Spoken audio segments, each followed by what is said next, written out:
السلام علیکم دوستوں، نئی ویڈیو کے ساتھ دوستوں کی خدمت میں حاضر ہیں۔ دوستوں آپ کو بتاتے چلیں کہ لداخ کے مقام پر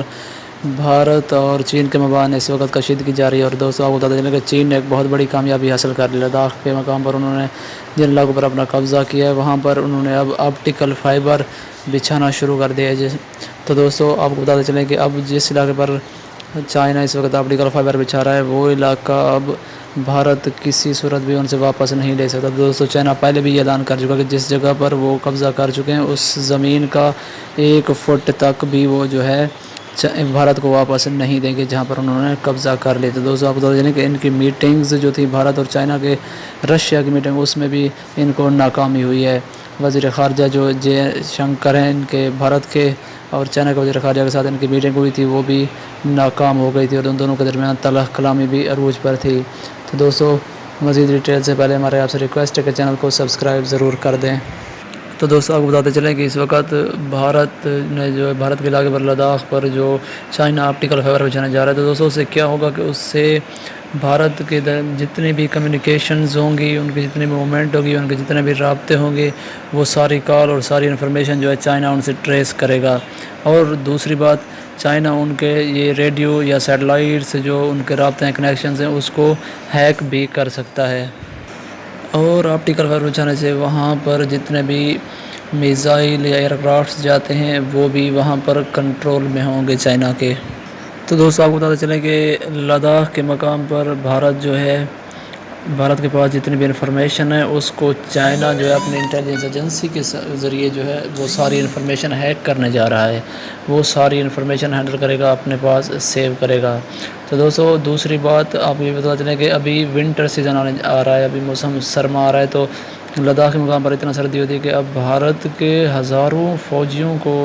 جو ہے اپنی جان کی لالے پڑ گئے ہیں کہ ان کی جان خطرے میں ہے، کیونکہ اتنی سردی وہ لوگ برداشت نہیں کر سکتے۔ اور بھارتی جو جتنے بھی فوجی وہاں پر موجود ہیں وہ چائنا کی فوج کی لوکیشنز اور ان کی چوکیوں کو نہیں دیکھ سکیں گے، وہاں ان کو نشانہ نہیں کر سکیں گے۔ تو دوستوں آپ کو یہ بتاتے چلیں کہ چائنا نے جو ہے بھارت کو یہ بھی انٹیمیشن دی ہے کہ اگر وہ ان کے خلاف کوئی اس قسم کی کارروائی کرتا ہے یا ان کے خلاف تبت کے علاقوں میں کوئی بھی اگر اس نے کارروائی کی تو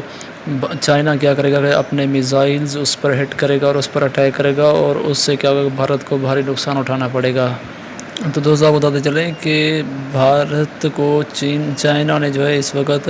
انٹیمیشن دے دی ہے کہ اگر وہ اس طرح کی کوئی بھی حرکت کرتی ہے تو ان کے جہاز اور ان کے میزائل اس وقت فٹ ہوئے ہیں اور ان کا نشانہ جو ہے فکس کیا ہوا ان لوگوں نے۔ اگر کوئی اس طرح کی مستی کرتا ہے یا اس طرح کا کوئی کام کرتا ہے جس سے تعلقات خراب ہوتے ہیں تو وہ میزائل ماریں گے بھارت کے شہروں پر۔ تو دوستو چائنا کا مزید بھارت کو یہ بھی کہنا تھا کہ اگر وہ ان نقصانات سے بچنا چاہتا ہے تو اس کو چاہیے کہ وہ یورپ سے اس وقت بھی رابطہ کر لے۔ تو یورپ میں کیا ہے دوستو آپ کو بتاتے چلیں کہ یورپ میں اس وقت بھی وہ لوگ مذہب کو اتنا زیادہ اہمیت نہیں دیتے، وہ نہیں دیکھتے کہ کوئی مسلمان ہے یا ہندو ہے، بلکہ وہاں پر مذہب کی اہمیت کم ہے، وہاں پر انسانیت کا جو رشتہ ہے اس کو اہمیت دی جاتی ہے۔ تو دوستو آپ کو بتاتے چلیں کہ چائنا نے جو ہے یورپ کے ساتھ ایک ورچوئل سمٹ بھی کیا ہے،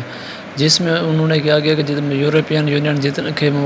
بھی ممالک کے بڑے بڑے لیڈر ہیں ان کو اس نے اپنے اعتماد میں لیا اور ان کے اوپر جو ان کو پوری ان کے اوپر اعتماد ہے۔ اس وقت چائنا نے جو ہے یورپی ممالک کو اپنے اعتماد میں لیا۔ تو دوستو اس سے یہ ہوتا کیا ہے کہ اس وقت چائنا میں جتنے بھی ان کے لوگ ہیں وہ روس کی زیادہ تر اور جرمنی کی چیزیں جو ہے استعمال کرتے ہیں، ان میں کاریں ہو گئیں اور لگژری کا سامان، فریجز، یہ اس طرح کے جو سامان ہیں وہ سارے لوگ کیا کرتے ہیں کہ وہ جرمنی کا یوز کرتے ہیں جو کہ ایک یورپی ممالک ہیں۔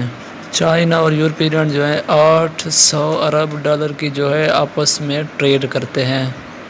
چائنا نے یورپی ممالک کے جتنے بھی ممالک ان کے درمیان اور چائنا کے درمیان جو بیریئر تھے وہ چائنا نے ہٹا دیے، اور ان کو اب چائنا نے دعویٰ دی کہ اگر وہ چائنا کے ساتھ اگر تجارت کرنا چاہتے ہیں تو چائنا کے ملک میں جا کر کوئی بھی سرمایہ کاری کرنا چاہتے ہیں تو اب وہ ایزیلی کر سکتے ہیں۔ دوستو چین کے جو صدر ہیں اس وقت انہوں نے کیا کیا ہے کہ چین اور یورپی ممالک کے درمیان جو ہے ڈفرینس یا جتنے بھی ڈیفیکلٹیز تھیں ان کو اب ختم کرنے کی اس نے کوشش کی، اور انہوں نے اب بالکل اس میٹنگ کے بعد، اس سمٹ کے بعد جو ہے قلم کھلا اعلان کیا کہ اب جس ممالک کے بھی افراد جو ہیں وہ چائنا میں آ کر سرمایہ کاری کرتے ہیں یا کاروبار کرتے ہیں تو ان کو کھلی اجازت ہے کہ وہ کاروبار کر سکتے ہیں۔